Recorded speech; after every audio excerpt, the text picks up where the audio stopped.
gente tem falado aqui no Bandeirantes Acontece, trazido muitas notícias relacionadas com a crise no Haiti. E a notícia que chamou muito a atenção de ontem para hoje, as 30 crianças brasileiras que foram enviadas de volta ao Haiti. Quando a gente fala da presença de 15 mil haitianos ali no Texas, na fronteira, para tentar entrar no território americano, causa um alvoroço muito grande, porque as imagens são extremamente preocupantes. E da situação que as pessoas estão passando ali. E quando a gente relaciona isso com crianças do Brasil, essa notícia é potencializada ainda mais. Nós vamos conversar com a professora Denise Kuo, que é especialista nesse assunto e nos atende aqui na Rádio Bandeirantes. Professora, como vai? Boa tarde. Boa tarde aos ouvintes da Rádio Bandeirantes. Essa situação que eu descrevi, o Haiti, a gente não precisa nem...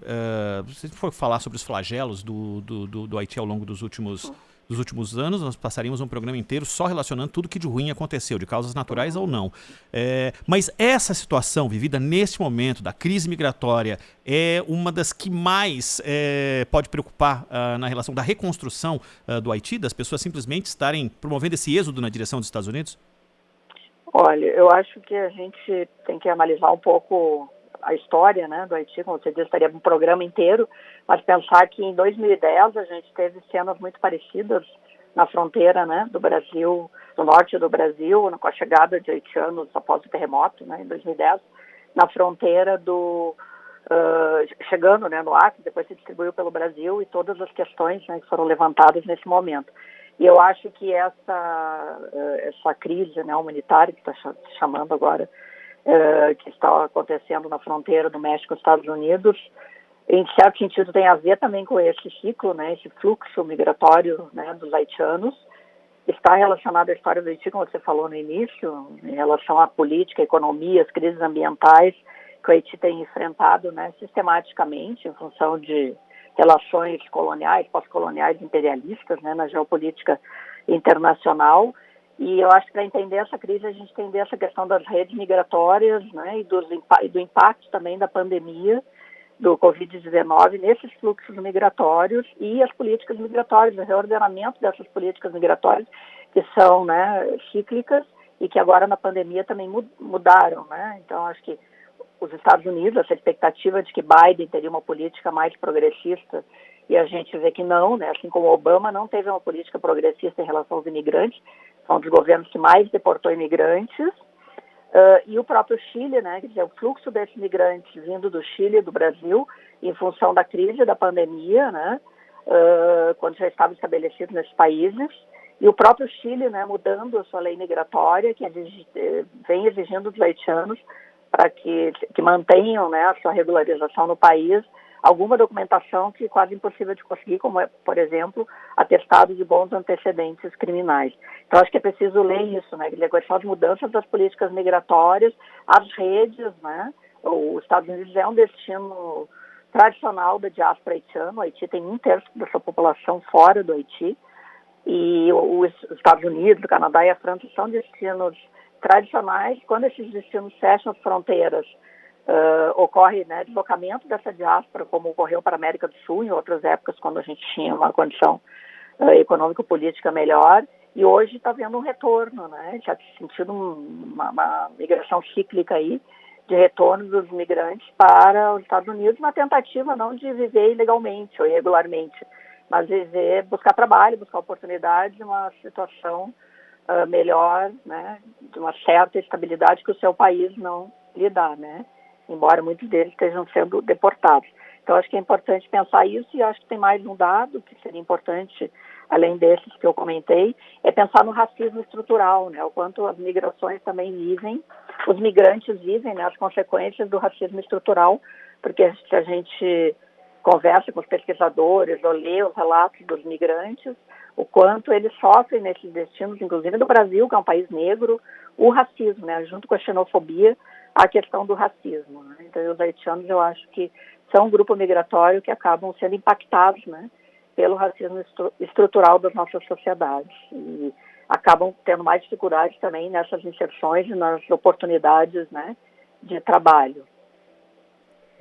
Professora Denise, a senhora citou a questão do racismo E nós tivemos há poucos anos um grupo grande de imigrantes haitianos aqui no Brasil, principalmente em São Paulo, né? Muitos foram acolhidos em São Paulo, inclusive me lembro de mobilização de padres, pastores para acolher essa gente, garantir comida, um lugar para dormir, etc. E, no entanto, principalmente no centro de São Paulo, eles se concentraram, mas havia relatos ali de uma certa resistência de muita gente, que não sabia quem era aquela gente, que idioma era aquele. Enfim, uma reação preconceituosa. Eu não sei se a senhora tem informações a respeito, até pela área de estudo da senhora, eu acredito que sim, mas isso continua, esses haitianos ainda enfrentam, em São Paulo especificamente, uma resistência à presença deles? Sem dúvida, assim, na época eu pesquisava imigração haitiana e coletei muitos relatos, né, de imigrantes, e a gente teve na própria mídia, né, muitas matérias sobre teve um atentado ali no centro de São Paulo, teve vários atentados, e quando a gente teve as eleições em 2018, também em 2014 ainda, havia muita manifestação de ódio, manifestações xenofóbicas e racistas contra os haitianos no Brasil. Então, sim, existe esse racismo, né? Muitos haitianos, a despeito, né, desse racismo, conseguiram se estabelecer no Brasil, né? Trabalhar, enfim, ter essas famílias. A gente vê que muitas dessas crianças que estão que é uma das questões, né, do dilema esse, de crianças que nasceram aqui, né, assim como crianças que nasceram no Chile, que têm nacionalidade brasileira, né, e teriam tem outras implicações aí nessa circulação de crianças. Então, os imigrantes, sem dúvida, continuam enfrentando, né, todos os imigrantes de descendência, afrodescendentes, como a gente chama, tem essa vivência sempre, né, tem muitas experiências para contar em relação a situações de racismo vivenciadas no Brasil, embora, né, assim, paradoxalmente, nós somos uma nação negra, né, de maioria negra. E no Chile isso também é importantíssimo, porque os haitianos falam que o Chile se vê como um país branco, né, e a inserção desses imigrantes em um país que se vê, né, se imagina como branco é mais complicado ainda. Então, sim, essa é uma questão, né, mas aí eu acho que tem outras questões também que eu falei no início, relacionadas às políticas migratórias, que eu acho que o choque também dessas imagens, dessa deportação massiva que os Estados Unidos está promovendo, eu mesmo fiquei impressionada, né, foi ver os números são desencontrados, né, mas já tem tido 12 voos de retorno. Isso também nos choca, porque a gente pensa que toda essa relação, né, norte-sul global, essa geopolítica de exploração, né, histórica, sistemática do Haiti, dos recursos do Haiti, de intervenção, né, da Europa e dos países europeus, dos Estados Unidos, na sociedade haitiana, na política, na economia. Hoje, os Estados Unidos abandonam, né, o Haiti. O Brasil também interviu, né, teve uma missão da ONU chefiada pelo Brasil, e aí em um momento em que as pessoas precisam, né, porque o seu país está vivendo uma situação de crise aguda, esses países viram as costas, né, e então acho que é importante a gente pensar nessa geopolítica, né, e nessas falsas promessas também, que eu acho que acaba circulando nas redes migratórias. Eu vi que circularam, inclusive, fake news, né, sobre os Estados Unidos estar acolhendo imigrantes pelo fato do Trump ter deixado a presidência. Então, o Biden estaria implementando uma política mais progressista de acolhida de imigrantes, e a gente sabe que os democratas não têm essa tradição de fazer políticas migratórias assim tão, né, benevolentes em relação aos migrantes. Ao contrário, têm sido muito duros, né, com a questão, sobretudo, da deportação de imigrantes. Eu acho que esse episódio dos haitianos é só um alerta para a gente, né, perceber esse modo, né, de construção, enfim, de construção das políticas migratórias nesse novo governo do Biden. E os impactos da pandemia, né, os impactos da pandemia para os imigrantes, eu tenho acompanhado isso, e agora, de um certo pós-pandemia, que no Brasil não é ainda, né, tem sido fatal, né, os migrantes já têm uma situação muitas vezes mais vulnerável. Eles precisam mandar remessas para os seus países de origem, quer dizer, que o dólar, por exemplo, no Brasil está altíssimo, né? Então, como você vai viver ganhando salário mínimo, quando o emprego formal desaparecendo, aí o emprego formal já precário, o salário mínimo, e ainda tendo que enviar remessas para o seu país de origem. Então, realmente, e quando aparece o desemprego, a primeira vítima do desemprego em geral são os migrantes também, né? Não são os nacionais. Então, eu acho que esse é um cenário também de impacto da pandemia, né? Acho que as imagens nos dizem muito disso, né? Que aquilo que alguns já previam, né? Refletiam sobre isso, mas acho que a gente às vezes esquece um pouco quando olha as imagens, a relação que isso tem com a pandemia. E eu acho que o fenômeno também, que não é novo, mas ele é recente, no sentido que vem acontecendo também em outros países, inclusive da Europa, que é o fenômeno da migração infantil. Embora essas crianças não estejam sozinhas, né, estejam acompanhadas, as ONGs, as organizações internacionais, os pesquisadores têm estado atentos para o fenômeno crescente de migração de crianças sozinhas, que chegam nos países, nas fronteiras, sem pai ou mãe, né, ou vivem em situações de vulnerabilidade, também por serem crianças ainda maior, em função da situação dos seus pais, porque as crianças não podem escolher, né? Elas não têm esse livre-arbítrio de escolher para onde eu migro. Então, esse é um fenômeno também muito recente que eu acho que a sociedade tem que estar atenta, né? A mobilidade de crianças em situação de vulnerabilidade. E crianças que são brasileiras, né? Nesse caso. Porque Sim. Nasceram no Brasil, muitas delas, né? Tem a nacionalidade brasileira. Professora Denise, nós não estamos nem falando daquele que tem uma vida razoável no Brasil, na Argentina, no México, e que resolve tentar algo melhor, ou tem alguma afinidade, quer ir para os Estados Unidos. Estamos falando de gente desesperada. Honduras, por exemplo, e El Salvador são países hoje tomados por gangues, uma violência urbana terrível, falta de emprego, crescimento da pobreza. E essas pessoas, o desespero as move em direção ao norte. Eles tentam chegar aos Estados Unidos. E no caso do Haiti, o Haiti é uma sequência de flagelos, né? Desde a ditadura do Papa Doc, Baby Doc, corrupção, miséria, também as gangues que dominam ali Porto Príncipe, falta de vacina, a situação sanitária desastrosa, teve furacão, terremoto, enfim, assassinato de presidente, os flagelos não param. E é gente desesperada que tenta chegar. E como a senhora disse, o Biden não mudou uma vírgula da política do Obama, que era de simplesmente mandar embora. Manda embora. Não é? No entanto, há um debate paralelo nos Estados Unidos de que a única saída é melhorar a situação desses países. Fazer com que haja investimentos, que melhore a situação econômica, social, que haja emprego, etc. Governos mais fortes, capazes de combater a violência, e com isso essas pessoas não teriam motivo para tentar chegar aos Estados Unidos. Durante esse tempo todo, nas pesquisas da senhora, a senhora viu de fato algum movimento nessa direção dos Estados Unidos agirem para que esses países melhorem sua situação interna e não provoquem essa onda de imigração? Ao contrário, né? Esse eu acho que é uma grande questão, né? Tem uma grande hipocrisia nesses discursos, tanto para os Estados Unidos quanto da Europa, que dizem que é preciso, e há programas, né, para tentar injetar recursos nos países de origem para que eles se desenvolvam. Na verdade, o que se vê são intervenções, né? Intervenções sistemáticas que não propiciam que esses países desenvolvam sua autonomia, né? Obstaculizam a autonomia desses países, da sua autogestão, né, como nação, e intervém na economia, né? A Europa, por exemplo, intervém na pesca dos países da África, de Mali, financia máfias, né, na Líbia, mas isso tudo, né, de modo que a gente, quando é pesquisador, fica sabendo, né, e talvez as ONGs saibam, talvez a sociedade em geral não saiba, que há ações sistemáticas de promover a migração dos países a partir de medidas, né, que não geram autonomia econômica e política desses países, inclusive promovendo governos autoritários nesses países. Então, esse discurso precisa ser desconstruído, né? A gente vê que não são feitos. Ótimo se fossem feitas ações, assim seria o ideal, né?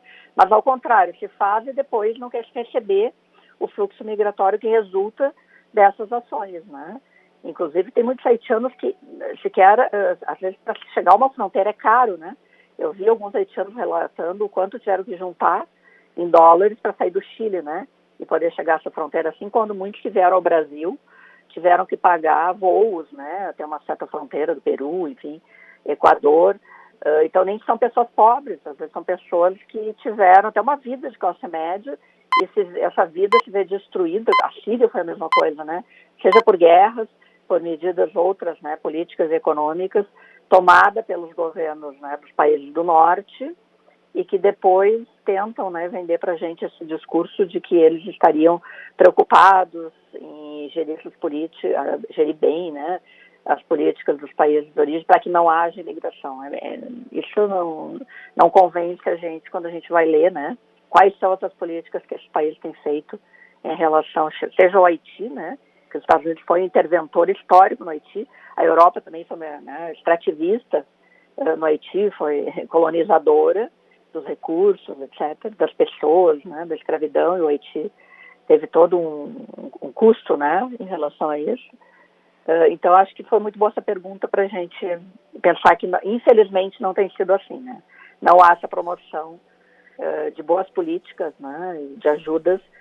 Depois tem ajudas humanitárias, né, que também são importantes, mas das organizações internacionais, e algumas também bastante questionáveis, às vezes, que acabam recebendo dinheiro desses países e mantendo um certo controle dos imigrantes nas fronteiras, para que eles não, né, consigam, assim, né, enfim, sair dessas fronteiras ou manter uma inserção toda controlada, né, dessas pessoas.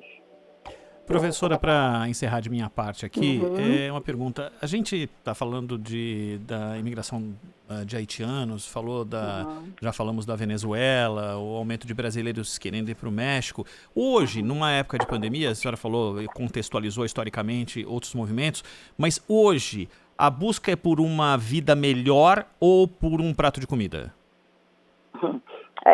Eu acho que tem muitos casos, né? A maioria, muitos pratos de comida mesmo, assim, no sentido de oportunidade de trabalho, e também, como eu digo, os imigrantes, em geral, eles enviam remessas, né? É manter a sua família no país de origem, ainda que com quantias muito pequenas, para a gente poderia ser irrisório, né? $50, ou coisa menor, né? Mas é preciso enviar esse dinheiro sistematicamente.